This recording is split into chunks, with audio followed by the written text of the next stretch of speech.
Hello বন্ধুরা, আপনজন কিচেনে আপনাদের সবাইকে স্বাগত জানিয়ে আজকে একটা নতুন রেসিপি শুরু করছি। রেসিপিটা খুবই সহজ এবং সুস্বাদু।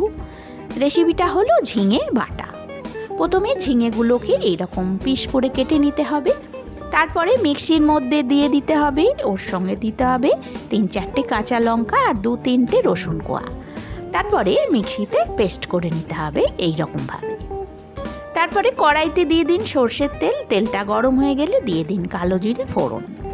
তারপরে দিয়ে দিন ঝিঙের পেস্টটা। ঝিঙে পেস্টটা দিয়ে একটু নাড়াচাড়া করে নিতে হবে। তারপরে এর ভেতর দিয়ে দিতে হবে হলুদ আর নুন, সঙ্গে দিতে হবে স্বাদ মতো মিষ্টি। মিষ্টি দিয়ে আবার খানিকক্ষণ নাড়াচাড়া করে নিতে হবে যতক্ষণ না ঝিঙেটা শুকিয়ে যায় এবং ঝিঙেটার থেকে তেল ছাড়তে শুরু করে। এই রেসিপিটা খুবই সহজ এবং সুস্বাদু একটি রেসিপি। আর গরম গরম ভাতের সাথে এই রেসিপিটা যদি থাকে তাহলে নিমেষেই এক থালা ভাত খাওয়া হয়ে যাবে।